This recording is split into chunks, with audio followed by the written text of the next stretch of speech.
Insignificant though this bottle of compressed hydrogen gas looks, it marks the beginning of the world's largest and most powerful particle accelerator chain, culminating in CERN's spectacular Large Hadron Collider. Hydrogen atoms from this gas cylinder are fed at a precisely controlled rate into the source chamber of a linear accelerator, CERN's LINAC 2, where their electrons are stripped off to leave hydrogen nuclei. These are protons and have a positive charge, enabling them to be accelerated by an electric field.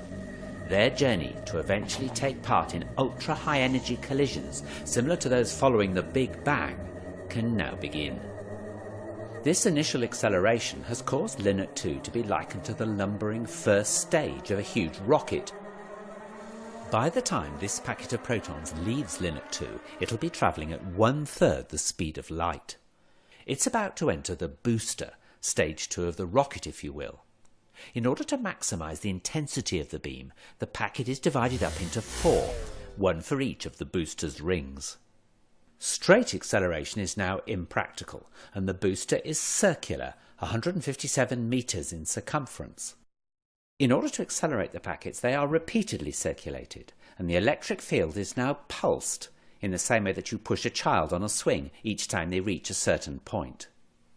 Magnets exert a force on the passing protons at right angles to their direction of motion, and so powerful electromagnets are used to bend the beam of protons round the circle. The booster accelerates the protons up to 91.6% of the speed of light and squeezes them closer together. Recombining the packet from the 4 rings, it's then flung on into the proton synchrotron, by analogy stage 3 of our rocket. Let's just follow 2 such proton packets. The proton synchrotron is 628 metres in circumference, and they circulate for 1.2 seconds, reaching over 99.9% of the velocity of light.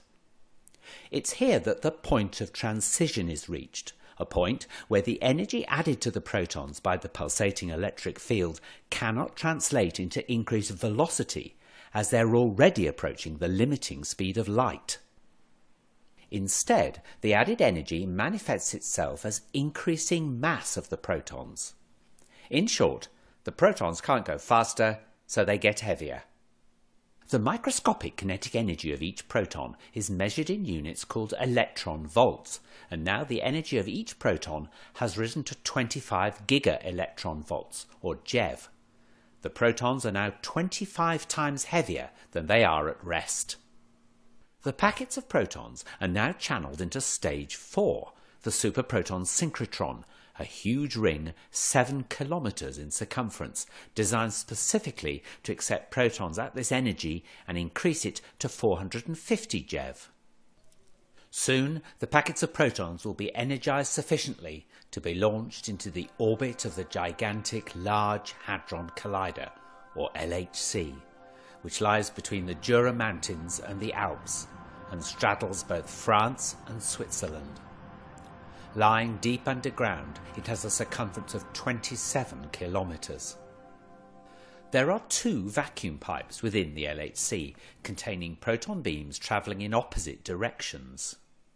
Using ultra-sophisticated kickers to synchronize incoming packets with those already circulating, one vacuum pipe has injected into it protons which will circulate clockwise, and the other protons which will circulate anti-clockwise. The counter-rotating beams cross over in the 4 detector caverns, where they can be made to collide. The energy of the collision is double that of the individual opposing protons, and it's the debris from these collisions that is tracked in the detectors. For half an hour, the SPS injects protons. Finally, there are 2,808 packets. During this time, the LHC adds extra energy to each proton, whose velocity is now so near the speed of light that it goes round the 27-kilometre ring over 11,000 times each second, getting a boost of energy at each revolution from the pulsed electric field. Finally, each proton has an energy of 7 tera electron volts, and they're 7,000 times heavier than at rest. The magnetic force needed to keep the beams bending to the ring is so enormous that nearly 12,000 amps must flow through its electromagnets.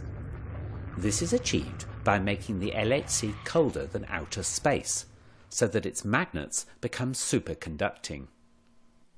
Now the protons are ready to collide in the detectors. A steering magnet finally brings them onto a collision course. The total energy of 2 protons colliding in the LHC is 14 tera electron volts and reproduces similar states to moments after the Big Bang. Particle tracks from these collisions will be analysed by computers connected to the detectors, and it's hoped these tracks will give a new insight into the very birth of our universe, how our universe has evolved, what governs its behaviour today, and where it's going in the future.